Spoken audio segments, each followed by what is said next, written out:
Help me get to 1,000 subscribers. Tap the like button and let me know your thoughts in the comments.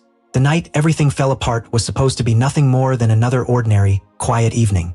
I remember that clearly because there was nothing unusual about that day at all. No tension, no arguments, no plans that hinted at disaster. Daniel, my husband, had texted earlier to say he'd be working late again. A phrase that over the past year had slowly carved a cold, aching distance between us. I'd grown accustomed to eating dinner by myself, falling asleep alone, feeling alone.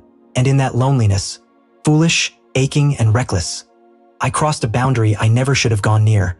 His absence left a space I should have filled with patience, or honesty, or courage. Anything but what I chose. Instead, I filled it with a mistake that still scorches my memory. His name was Aaron. He was never important, never someone I imagined a future with. He simply noticed me at a moment when I felt invisible. He offered attention I should have admitted to Daniel I was craving. And I let that weakness lead me. I knew it was wrong. I knew it completely. But guilt often limps in too late to stop anything. We were in the living room. Low lights, quiet air, a warmth that didn't belong to me. I told myself it was just a moment, something I could erase once it ended. Aaron leaned in and kissed me, and I didn't stop him. I told myself Daniel wouldn't be home until midnight. I told myself I could hide every trace. But life doesn't allow you to outrun the truth. Not forever. The front door opening was so soft I thought I imagined it, until I heard the familiar sound of keys landing on the entry table. The tired sigh he always released after a long shift. My entire body seized. My heart slammed so hard I could barely draw breath. Aaron pulled back, panicked and frozen. And then Daniel stepped into the living room. He didn't shout. He didn't throw anything. He simply stopped, one foot suspended mid-step, as if his body had forgotten how to move. His eyes shifted from my face to Aaron and back again, and the realization settled into him slowly, heavily, like dusk swallowing the last of the daylight. He lifted a hand to his chest, as if something inside had cracked open. I tried to speak, but every word collapsed before reaching my mouth. Daniel, please let me explain. He raised his hand, not harshly, not angrily, just exhausted. And that small, gentle motion hurt more than a scream ever could. Aaron, he said quietly, leave. Aaron grabbed his jacket and rushed out. The silence he left behind hit like a blow to the ribs. Daniel moved first, walking past me into the kitchen. He sat at the table, buried his face in his hands, and said nothing. I followed, trembling so badly I could hardly stand. Daniel, I'm so sorry. Please, it wasn't. He lifted his head, and in that moment my heart truly shattered. His eyes, once warm, patient, safe, were empty, as if the light had been drained from them. You don't need to explain, he whispered.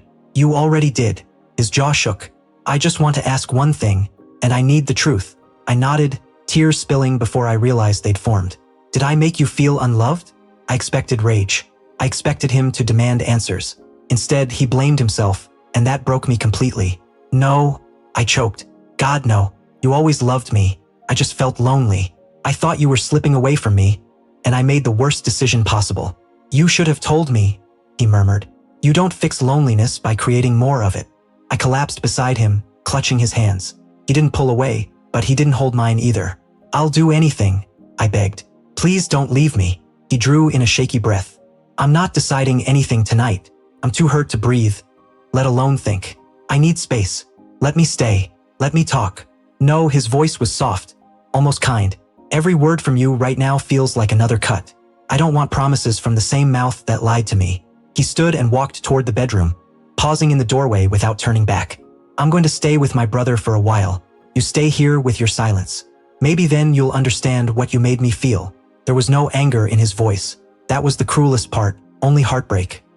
He left so quietly that for a moment I wasn't sure he was really gone, until the emptiness of the house proved otherwise. A week crawled past. Sleepless nights, unanswered calls, messages he read but never replied to. I wrote apology after apology, but none felt deserving of forgiveness. Then one morning he texted me. He asked me to meet him at the cafe where we'd had our first date. Hope tightened around my ribs as I hurried there. He arrived looking worn but steady. He sat across from me, fingers laced together, knuckles pale. When he finally spoke, his voice didn't tremble. I've thought about everything, he said. About us, about what happened. And I need to tell you something. I braced myself for the end. I forgive you. Air rushed into my lungs. Tears blurred my vision. Does that mean? No, he said gently, firmly. I forgive you, but I can't stay married to you. Not after this. The cafe seemed to fall silent around us. I realized something this week, he continued. I loved you more than I loved myself. That's why this hurt so much. I gave you everything and never asked for anything in return.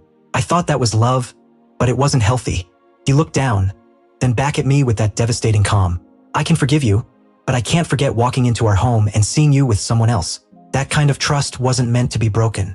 I reached for him without thinking, desperate, but he gently pulled his hand away. You're not a bad person, he said softly, but we weren't right for each other in the ways that mattered. You were hurting from loneliness. I was hurting from loving too deeply, and I need to learn how to love myself before I can love anyone else.